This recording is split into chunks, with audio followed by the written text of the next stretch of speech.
tous azimuts. Peuple congolais, il est temps de nous lever, de nous serrer les coudes et d'agir pour défendre notre patrie, notre intégrité territoriale et l'intangibilité de nos frontières. La République démocratique Batela Ekolo, Bendele Koyate.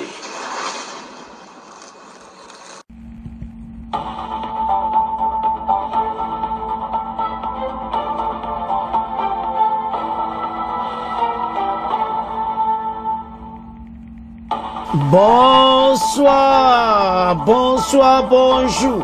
C'est Congo News 24. Bande Konanga, comme toujours avant de commencer notre émission, nous disons merci à Dieu. Nous disons merci à nos chers abonnés et téléspectateurs qui nous suivent partout dans le monde et en RDC. Bande Konanga, soyez les bienvenus. À la une chez téléspectateurs, nouvelle et Panzani déjà, RDC Moubime comme Kayango Nayango. Le conseiller de Trump, Massad Boulos, en charge Afrique chez Fachi Bande Konanga. Donc, Botala. Ndaye comment on n'est pas président Félix, donc vous comprenez que Makambouze a kosakanati. Donc, c'est comme ça. Donc, boye ba été. Arrivé na ye pa Fachi, Makambouza ya minene. Parce que bako solo la lobe en clair même na sorti na ye sur accord ya minéré, échange avec sécurité. Ça c'est makamako bombati. Match za mobulu.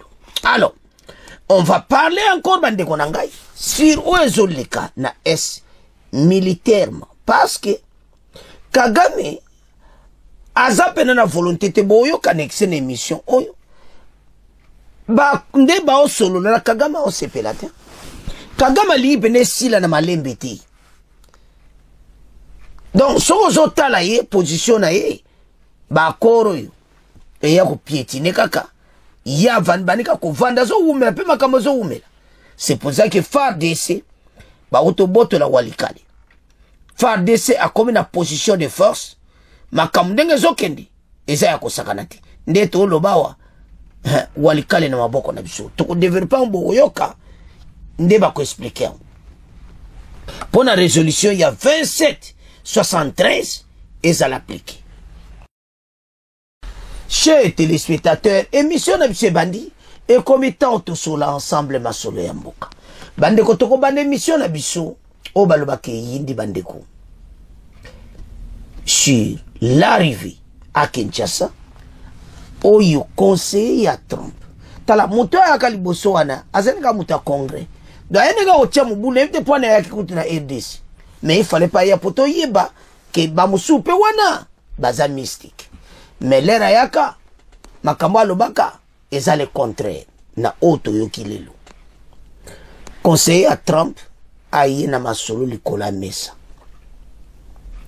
na sepeli de komona émission wana parce que biso bene pesa biso kanda ndeko na ebisinga lobi mon frère motuana aza même na administration Trump te aza neka ba congrès kaka alors biso kanisa ka délégation ba congrès batindi mutu mais batule ba yaka ba boula bon mais ça n'a pas mal mais maintenant tozi pena auto za koluka le conseiller à Trump en charge de Afrique aye na dossier likola mesa yaba minéré na échange à sécurité. Alors il faut te parler sur la guerre. Basoli na Fachi akekokuta na Kagame akoyeba position à Kagame akena sa Trump tala ba masolo bazobeta oyo Kagame osala baji na soli na ye Kagame akolongwa nete na ba masolo oyo Kagame photo benga na ye application à résolution 73 bakotangi la bisango na suka tozo ya na poa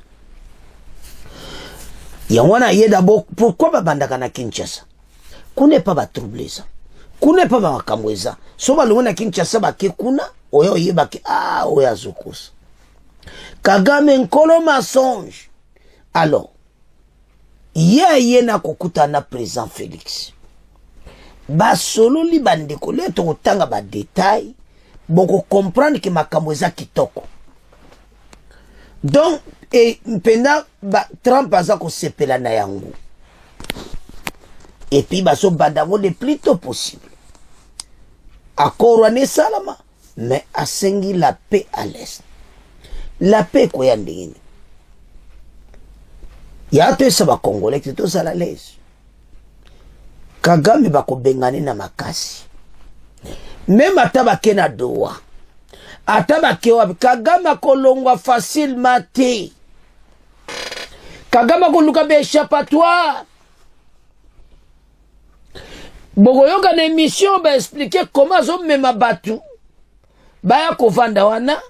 Les mêmes bateaux ils ont même transformé bango na FDLR pour yaya kana EDC.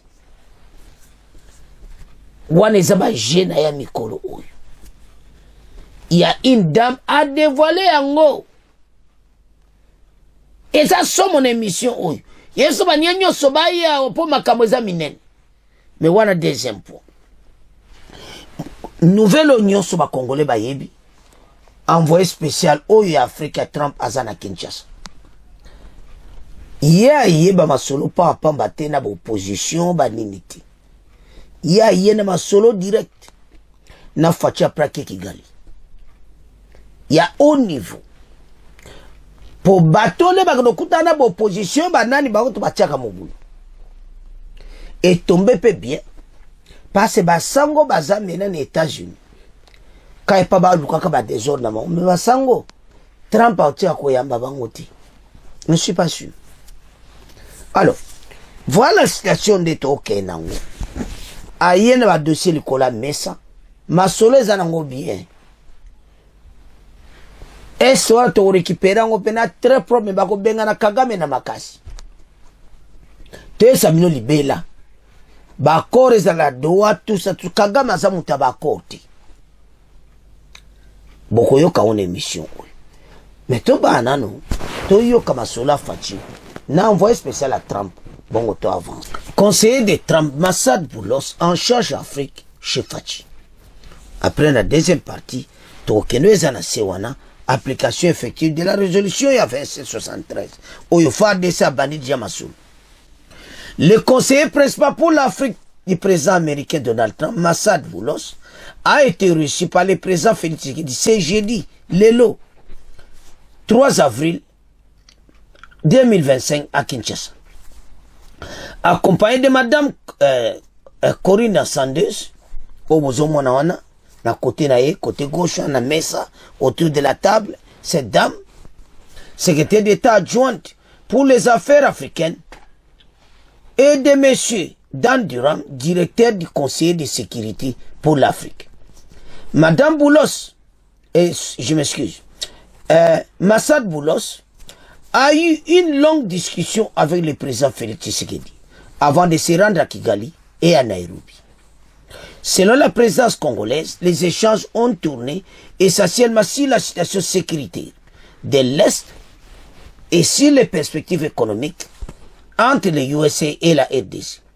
Exprimant en français, au sortir de cette audience, Madame Massad Boulos a déclaré: vous avez entendu un accord sur les minéraux.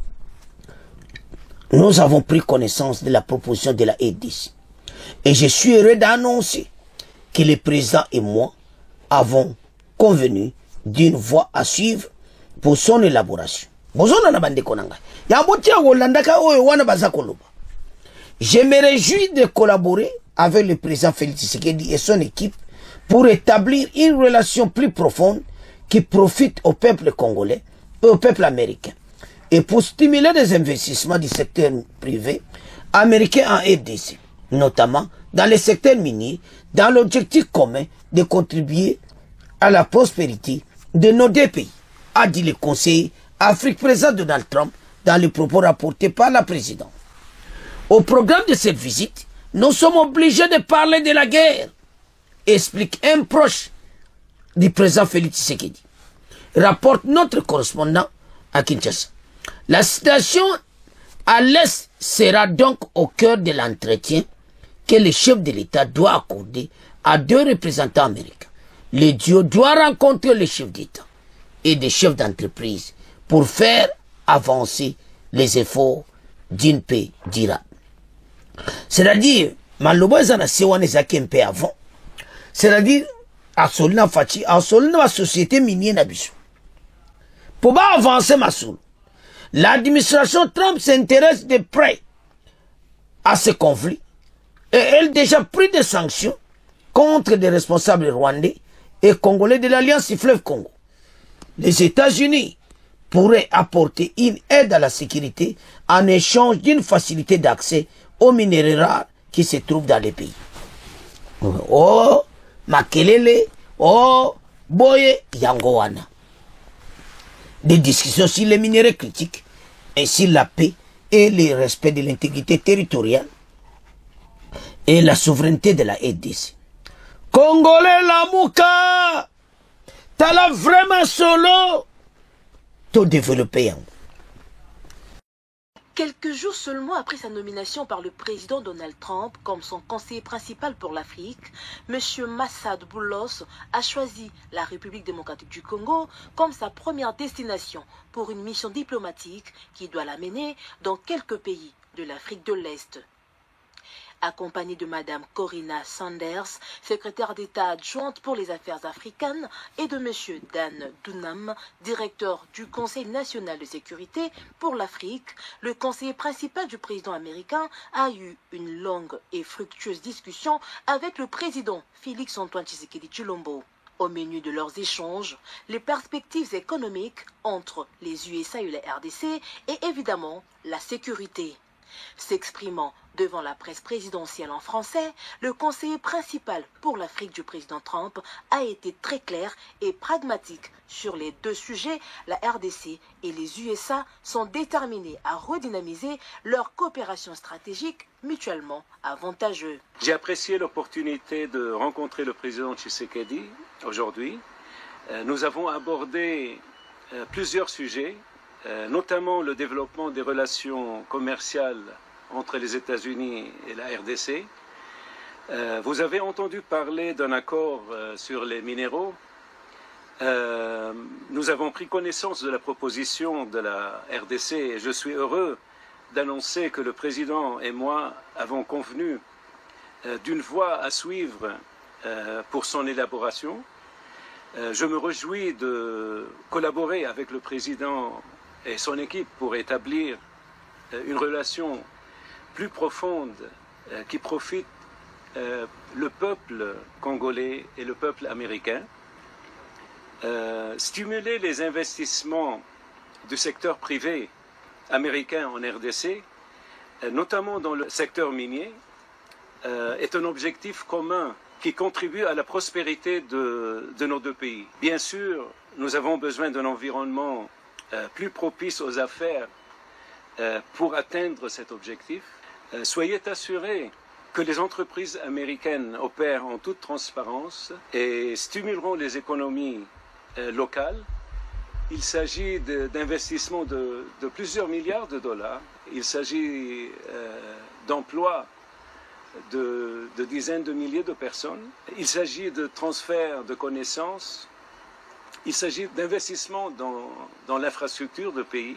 Mais il ne peut y avoir de prospérité économique sans sécurité. Donc, nous avons également discuté du conflit de l'Est de la RDC.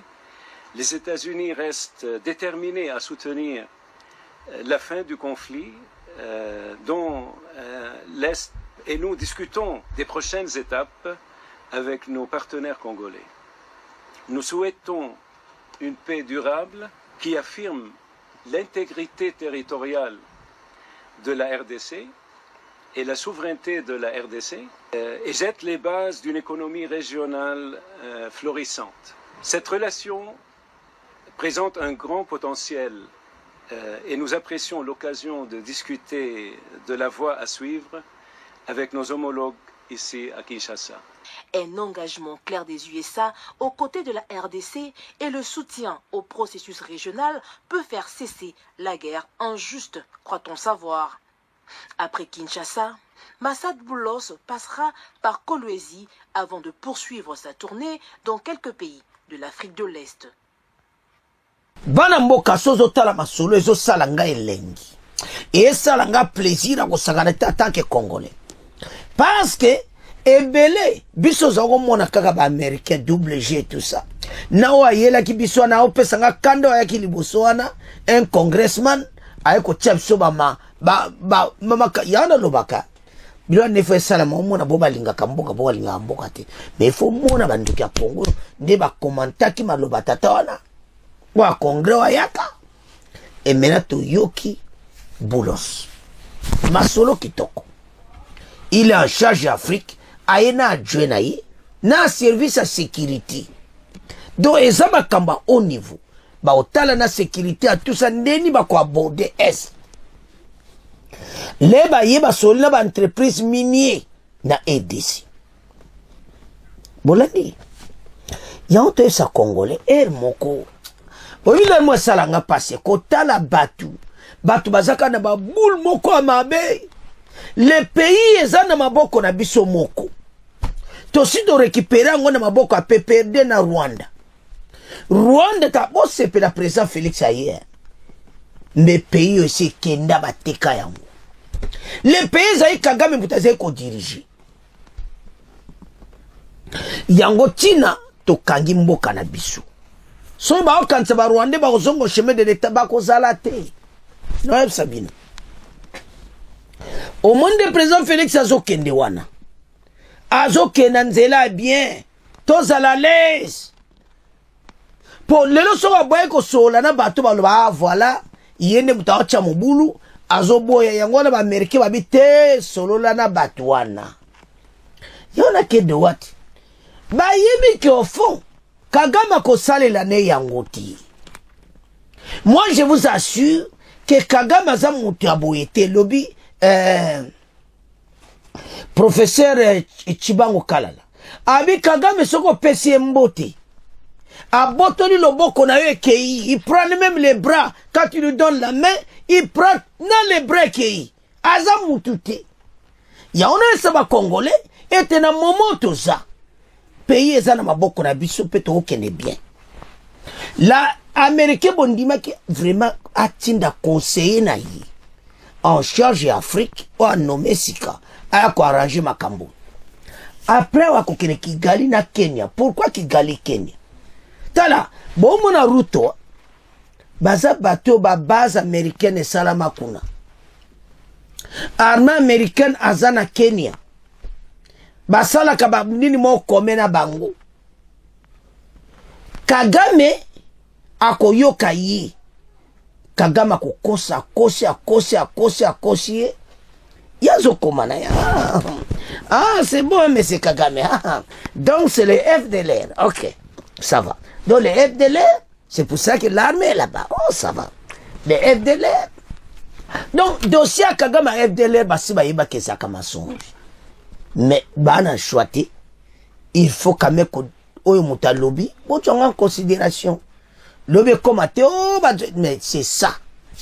Alors ndenge toke ne mission yango tina to sabino ete ndenge tato ayi aina masula bien dossier mené arrangé bazo bongisa yango alobi ke fachi apesi équipe na ye bako travailler une équipe à Donald Trump ba amorcer dossier avancé et puis comment la sécurité d'abord et salamana est boko kama un jour boko mona US Air Force avion militaire américain et bani ko kita na Butembo et bani ko kita na Bukavu na Sud Kivu et bani ko kita e ko ya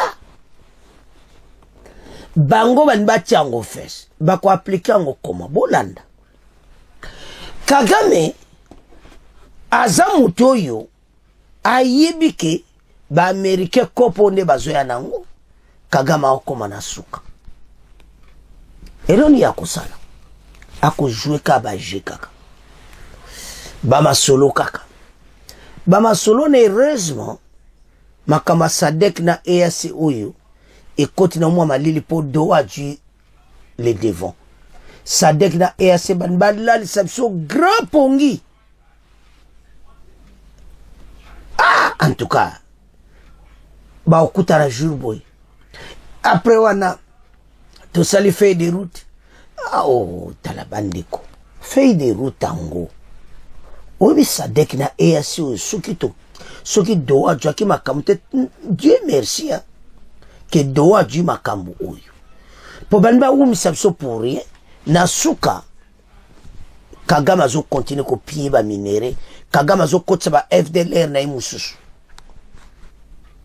Kagame est en train de jouer ba jenaye na ba mensonge envoyé oyo et Afrique iya bana ko ya l'air nyos ake ko yo Kagame menele azozonga na Washington na epsaka Trump te tata wana zana lokuta tala président Félix Nega expliqué nga tala ndingeza et puis eza bon. Il a 4000 soldats sur le sol congolais n'ont jamais quitté. Donc qu'est-ce qui va se passer? Application renforcée, tout comme ce qu'on a deuxième point. Il y a résolution 73 et lobby boy. Maman moga otangel boyo kande ba otangel la bisongo très propre. L'armée rwandaise doit quitter le sol congolais immédiatement, sans condition, inconditionnel, retrait immédiat. Va quitter le sol congolais. Voilà 1. 2. Intégrité territoriale RDC fait à la respecter. 3. Les 1-23A et c'est les pantins. Les pantins doivent quitter le territoire occupé immédiatement. Résolution des Nations Unies claire. Et qu'est-ce qui va se passer maintenant? Trump a okotaka na yango. Kagame bimae. Lobby. Abimakati. Bazo continue kaka. Bima na Bukavu yo 1-23. Lelo, lobby. Bobima, bazako bimagagati. On va appliquer la force. Et les Américains savent très clair que Kagame n'écoute que les armes. Lemba ko banda kaba kitsi avion le soir de Kagame bendi ba sotane rapide baki. Alors si uba ko benga na ba 1-23 na makasi. Donc Kagame azamututi. Application à résolution des vraies solutions n'est ok nango. Et puis qu'on va l'appliquer totalement et puis qu'on va l'appliquer avec force pour na kubenga na Kagame ko quitter le sol congolais. Totanga bon comprendre que pena makambo ga n'est ok nango parce que FARDC a botoli walukali. Les wazalendo bazaki devant na biloko moto FARDC na ngwa sika. Biloko fatia sombi. Ba bombe nero Kagame azanango biso peto komenango. Ces hommes walikale bazake nango présenté basi bakiti to boto limboka.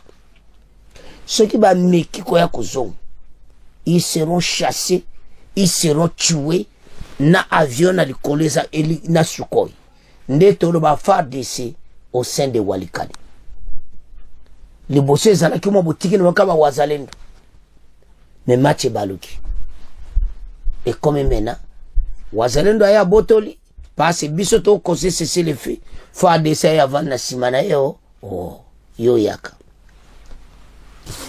wane zanzela kisangani Kagame zaiko visé mena mayele sili to botoli walikale tozo botola Bukavu makambo tozo no ba FARDC ko botola Bukavu kaka na système walikale. Et qu'est-ce qu'on va faire? À partir de Ouvira, pour Bazadja 13 km, Bazadja Koudna Bukavu. Dans les banlieues, Bazana Bukavu.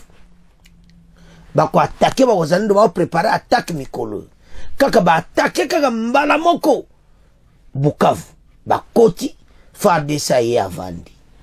Entre-temps, Sukhoi na Likolo Naba. Donc, ils ont combattu, ils ont tourné. Tu récupérer Walikale na Bukavu, tu récupérer Wokalate.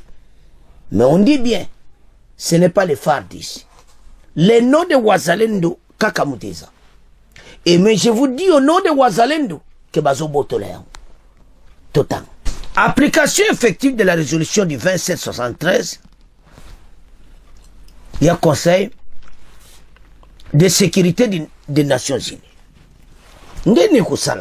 Alors, Soko Tali, okomona clairement ete FARDC ba préparer ba ya. Pourquoi? Application wana par force ba américain ba kozala que soki lelo Kagame abimiti et ses hommes ba américain ba koya kaka sima ya application oyo ba américain ba se ba nzele zango polele que application le ba quitter ba zo quitter te. Alors la résolution il faut l'appliquer et mener faut pas bengana bateau. La résolution 2761 du Conseil de sécurité, allez, babandi, attaquez. Bateau basé sur le Kambagolo bate, maye le sili bango. C'est comme ça qu'il va se passer. Bogomon a clairement été makamboza minen. Alors, maintenant, bako appliquer ango, Kagame et ses hommes, bako quitter ba territoire par force. Tous à la l'aise. Donc, yo ka cette dame a expliqué sur l'application na masolo l'émission comment ndeni bako ko appliquer résolution au passé ça clair.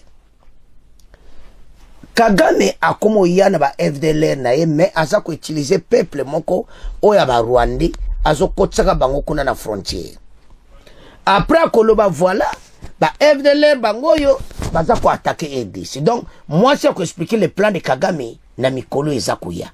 Que moyen armé bimate talabwe. Mais application yo eza clair bako appliquer on ba américain bako kota nango nde bako bengana bango pour ba américain bazana besoin ya échange ba minerai na sécurité o biso to sana posana. Alors sans plus tarder parce que nde bazana mon faire descendre nde bazana walikali. Donc, tout de botoli yango, c'était depuis hier sur l'émission à lobby, au moins tout de botoli qui est basé sur place. Maintenant, il est dosa ko occupé maintenant Walikale et puis Bukavu paye, toko zappé Bukavu. Donc, kalate passe wazalendo, azo kena en avance. Mais ba américain ba ko sandeni pona ko kota na RDC. Ba ko kota par application à résolution 2773. Alors, tolanda cette dame a ko expliquer nde Kagame azo sala ba manœuvre, pe Kagame azamuta masuloti. Kagame azamuti fuba bengane makasi. Tolanda cette dame. Bon, auto avance. Spectacle désolant que nous avons tous vu parce que c'était monitoré en direct. Les prisons sont brûlées, les femmes sont brûlées, les enfants sont brûlés, les jeunes gens sont tués et c'est catastrophe pour pouvoir envoyer le message terreur. Et tout de suite après, il appelle de dire il faudra que le pays, l'État congolais, aille négocier avec les M23 et qu'il aille négocier avec les M23 directement. Et donc c'est là que tout est parti. Mais quand même, je voudrais dire ici qu'à part ces mécanismes régionaux, il y a eu aussi beaucoup d'efforts, toujours au niveau régional, de l'EAC et des SADC, pour essayer de résoudre ce problème au niveau des négociations paisibles. Mais nous voyons que le président Kagame n'a pas vraiment intérêt de résoudre ce problème à l'amiable. Parce que ce n'est pas la première fois. Souvent, ce que nous regardons, nous voyons les choses dans le contexte, comme maintenant. Mais cette situation qu'on vit aujourd'hui n'est pas d'aujourd'hui. Elle remonte depuis 1996. Et depuis 1996, le président Kagame a toujours trouvé une justificatif pour agresser notre pays, que ce soit d'une façon masquée ou que ce soit d'une façon ouverte. D'abord, on pourrait même remonter, selon Charles Onana, que ça, même avant 96, quand les réfugiés sont entrés, c'était déjà une façon de nous agresser masquée. Et puis ensuite, en 96, au moins on le sait, il est venu avec le musée Kabila, soi-disant, pour chasser Mobutu. Mais au départ de la guerre, nous, ce qu'on savait, c'était que il chassait les Interahamwe de ne pas être plus proches des frontières, de les envoyer beaucoup plus en dedans du pays pour qu'ils ne puissent pas rentrer faire des escarmouches. Et ça, c'est les mensonges qui est parti de là et jusqu'aujourd'hui, parce qu'il s'est transformé d'Interahamwe en FDLR, et c'est toujours ça que le président Kagame utilise pour pouvoir nous attaquer. Alors par rapport à tout cela, on le sait déjà, mais aujourd'hui, les masques sont tombés, et tout le monde sait que Kagame, le président de Rwanda, est vraiment impliqué, nous l'avons dit, avec ces résolutions 2773 des Nations Unis qui exige le retrait des troupes rwandaises du territoire congolais à ses immédiats des hostilités par les M23 avec toutes les initiatives de paix, que ce soit au niveau régional, au niveau international, que ce soit également au niveau en tout cas de la mission de la MONUSCO. Vous avez suivi, je parlais de Madame Bintou qui a réellement réaffirmé l'engagement de la MONUSCO à soutenir toutes les initiatives visant à rétablir la paix en RDC. Mais vous êtes femme, vous êtes présidente d'un parti politique et souvent les femmes, vous n'arrêtez pas de le dire, les femmes et les enfants sont généralement en tout cas des grandes victimes des affres et de la guerre. Alors comment pensez-vous que pensez-vous qui doit être fait, que ce soit sur le front diplomatique? C'est vrai qu'il y a déjà des résultats enregistrés qui sont encourageants, mais il y a encore ceux qui estiment qu'à niveau interne, il y a encore beaucoup de choses à améliorer. D'accord. Oui, absolument. Il y a beaucoup de choses, même au niveau international, il y a beaucoup de choses à faire. D'abord, au niveau international, on reconnaît, en tant que femme, je reconnais d'abord le rôle qu'a joué le MONUSCO, dirigé par une femme, et le rôle qu'a joué notre ministre des Affaires étrangères, qui est une femme, Madame Thérèse Kwekwamba. Bien sûr, pour pouvoir obtenir cette résolution, la 2773, c'est une résolution qui est très claire. Elle ne parle pas seulement du retrait, elle exige au M23 d'arrêter de se battre, mais aussi de quitter les zones d'occupation, toutes les zones où ils sont présents, de quitter. Elle va au-delà même en parlant de causes profondes de ces guerres qui sont d'origine économique, des pillages de minerais. Il parle de pouvoir aussi sanctionner les minerais qui n'entrent pas dans la traçabilité des normes au niveau de la conférence de Grand Lac. Donc, c'est une résolution qui est complète, qui n'a pas mise en œuvre. Elle s'adresse au Rwanda de retirer, elle s'adresse au M23, elle s'adresse à tout le monde d'arrêter de faire le cessez-le-feu, mais elle s'adresse aussi même aux acheteurs de minerais parce que c'est ça la cause, c'est ça ce qui pousse Kagame. Alors, chers téléspectateurs, Tolandi Bissonios, bon, mon étoile, ça qui bino était Tata Oyo. Bolandi, cette dame. Yango FARDC ande boboteli walikale to pase Kagame ko kite bongo taza muta bongo te Kagame za muta ba arme masole pa Kagame bo Lex Valère.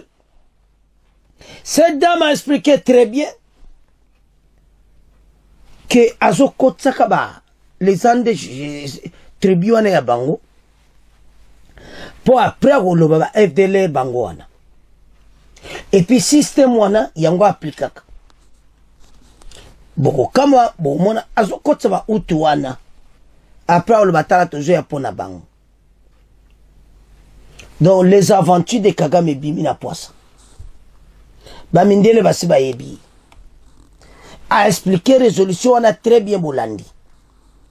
Le retrait immédiat sans condition ya armée rwandaise, intégrité territoriale à respecter. Deuxièmement, les M23 faut quitter le territoire nyonso Kibumba, Rumangabo, Kiwanza, Bunaga, il faut quitter le côté nyonso, pas seulement Goma et Bukavu. Alors, maintenant RDC démarche bazanango et banaki en France. Toujours bon ces missions sous lelo, so chasse à boyo ka deuxième mission, toujours sur de juango ba formateur kitoko parce que maintenant France andimi. Mais toujours, par sa application, il fait ça la main, par force. Banda va voter qui ont Kagame ses hommes bazaga akuna. Application les années. Soba le bino que ça la bossalité. Les Nations Unies vont obliger par force qu'au-tinda armée mon kamakasi. Et maintenant, on a place Trump à Koloba. Ah, Boulos, wapio, ya koto. Maintenant, allez, USA, Moutako kota la résolution à 73, il faut pas bengana, tous ces gens à l'Est, passent par l'entreprise américaine, bakene kovanda. Place Kagame à Koyoka, Trump à kota ndeyangwa. Bazana posa, yaba minere balingi kimia zala na Est. Bandeko, tozara ba minere rare, oyo bato mosusu baza nango. Et maintenant Trump a du dossier à boui aza na esengo alobi bien un message ya ekuta na Fadji qui est pour aider le peuple congolais et le peuple américain. L'entreprise américaine qui a aidé ces kokotsa wa boulot. Ba misala. Bongo makamba boy. Tobukana. Jaba minere. Tika mboka na pseza na kimia. C'est comme ça. Ceux qui va vendre l'entreprise na bango. Ba kutsango feleta. Ba bara ko compter. Parce que ba lungla tu mbongo ya armée na bango nde ba uto yepsa Ukraine. Ba pesi Ukraine facture ba telle facture abe. Ah ouais mais ba protéger yo contre Russie. Donc bato bazaso ba ye bazala ben terrain na bango clair. Nde bako ya soka armée na bango yi. Bako tia prix armée na bango. Oh armée na se coûter $1 milliard. Bon. Biso ta cash au pesa minote. Bozo ba minere. Masole sibi. Bo batele so est wana. Entre temps bango moka bazo ko former les chauffeurs d'ici. To comme la iname forte to bengani bateau. Donc 2773 au bolandi cette dame denga expliqué et il faut ça en application parce que kaka va se bimati. Et bateau bazana besoin makamu kimi ekota. Ba américain bazana posa kimi pe ekota kuna po ba kora mineri tambola. Alors, ndenge maman expliqué ezake masula doa.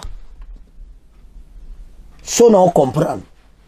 Ate salami Kagame akobima na ete akoumela tokosa me ina neli susu kaka ya basolo maman ndenga expliquer abi Kagame azana muta azana volonté te.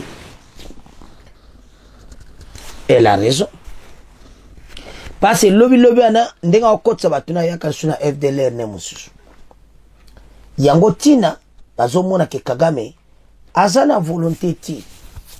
Tout ce qui se passe ezake bise photo telema to bunda pona mboka.